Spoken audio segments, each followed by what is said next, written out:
అందరికీ నమస్కారం. ఈరోజు మనం ఓ చాలా ముఖ్యమైన విషయం గురించి మాట్లాడుకోబోతున్నాం.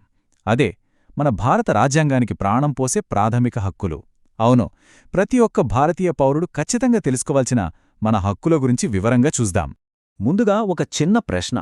డాక్టర్ బిఆర్ అంబేద్కర్ గారు మన రాజ్యాంగానికి ఆత్మ మరియు హృదయం అని దేన్ని అన్నారు? ఈ సమాధానం మన హక్కుల అసలైన శక్తి ఏంటో మనకు చూపిస్తుంది. ఈ విశ్లేషణ చివరికి వచ్చేసరికి ఆ సమాధానమేంటో మనందరికీ తెలిసిపోతుంది.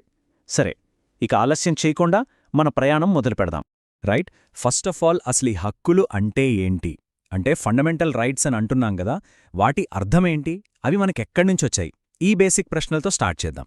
సింపుల్గా చెప్పాలంటే ప్రాథమిక హక్కులనేవి మన రాజ్యాంగం మనందరికి ఇచ్చిన ఒక గ్యారంటీ లాంటివి. ఇవి బేసిక్ హ్యూమన్ రైట్స్. రాజ్యాంగంలోని 3వ భాగంలో ఆర్టికల్స్ 12 నుంచి 35 వరకు కేవలం ఈ హక్కుల గురించే వివరంగా రాసిపెట్టారు. అయితే ఈ ఐడియా మనకు ఎక్కడ్నుంచొచ్చింది? మన రాజ్యాంగ నిర్మాతలు అమెరికా రాజ్యాంగంలోని బిల్ ఆఫ్ రైట్స్ నుంచి ఇన్స్పైర్ అయ్యారు. సో దీనివల్ల మన హక్కులకు ఒక గ్లోబల్ డెమోక్రాటిక్ ట్రెడిషన్తో లింక్ ఏర్పడింది. సరే, మనకు ఏ హక్కులు ఉన్నాయో తెలుసుకునే ముందు ఒక చిన్న విషయం. అసలు ఈ హక్కులు ఎలా పనిచేస్తాయి, వాటి స్పెషాలిటీ ఏంటి అని అర్థం చేసుకోవాలి. ఒక రకంగా చెప్పాలంటే గేమ్ ఆడటానికి ముందు రూల్స్ తెలుసుకోవడం లాంటిదన్నమాట. ఓకే, ఈ హక్కులకి కొన్ని ముఖ్యమైన లక్షణాలున్నాయి. ఒకటి, ఇవి జస్టిషబుల్, అంటే మన హక్కుకు ఎవరైనా భంగం కలిగిస్తే మనం నేరుగా హైకోర్టుకు గాని సుప్రీంకోర్టుకు గాని వెళ్లొచ్చు. 2, ఇవి అబ్సల్యూట్ కాదు, అంటే అపరిమితం కాదు. పార్లమెంట్ అవసరమైతే వీటిని మార్చగలదు, కానీ రాజ్యాంగం యొక్క బేసిక్ స్ట్రక్చర్ను మాత్రం మార్చలేదు. ఇక 3, నేషనల్ ఎమర్జెన్సీ లాంటి టైంలో వీటిని తాత్కాలికంగా సస్పెండ్ చేయొచ్చు, కానీ ఆర్టికల్ 20, 21లను మాత్రం ఎట్టి పరిస్థితుల్లోనూ సస్పెండ్ చేయలేరు. ఇప్పుడు మనం మన హక్కుల వ్యవస్థకు మూలస్తంభాల లాంటి 2 చాలా ముఖ్యమైన హక్కుల గురించి చూడబోతున్నాం. అవే సమానత్వంపు హక్కు మరియు స్వాతంత్ర్యంపు హక్కు. ముందుగా మొదటి స్తంభం సమానత్వపు హక్కు. దీంట్లో ఆర్టికల్ 14 చాలా కీలకం.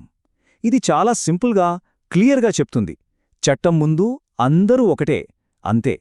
ప్రధాని అయినా ఒక సామాన్య పౌరుడైనా చట్టానికి అందరూ సమానులే. ఇక ఆర్టికల్ 17, ఇది మన దేశ సామాజిక చరిత్రలోనే ఒక మైలురాయి లాంటిది.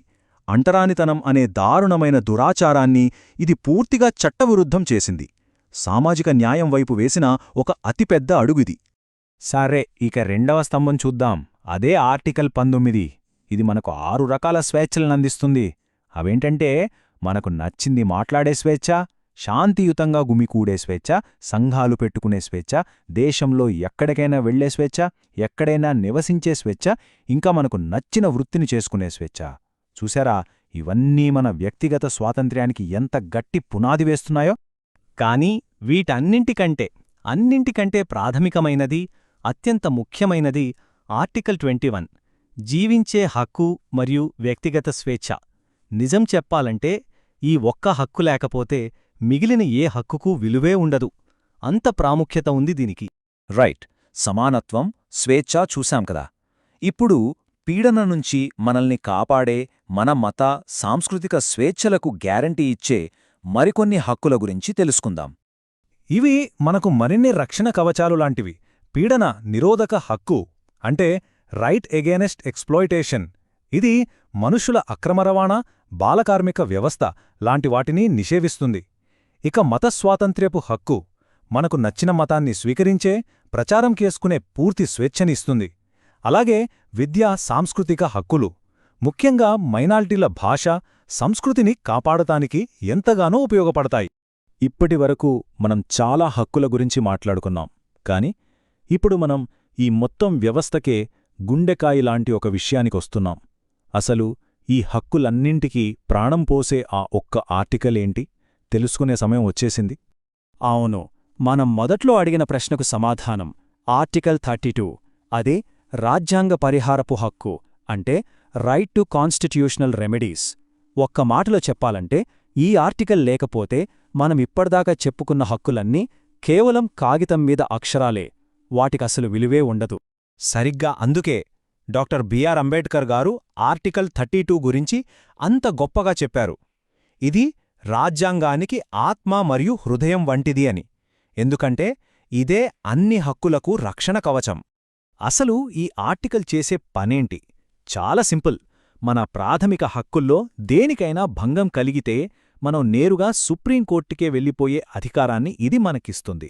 మధ్యలో ఇంకెక్కడికి వెళ్ళనక్కర్లేదు, డైరెక్ట్గా అత్యున్నత న్యాయస్థానానికే. మరి సుప్రీంకోర్టు మన హక్కుల్ని ఎలా కాపాడుతుంది? రిట్స్ అనే కొన్ని స్పెషల్ లీగల్ ఆర్డర్స్ ద్వారా. ఇవి కోర్టు జారీ చేసే చాలా శక్తివంతమైన ఆదేశాలు.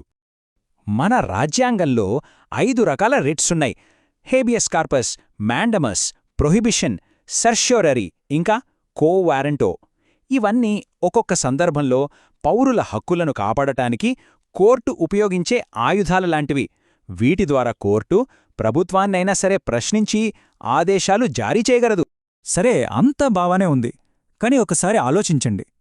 75 ఏళ్ల క్రితం రాసుకున్న ఈ హక్కులు ఇవాళ ఇంత టెక్నాలజీ, ఇంత వేగంగా మారుతున్న ఈ ప్రపంచంలో మన దైనందిన జీవితానికి ఇంకా ఎందుకంత ముఖ్యమైనవి?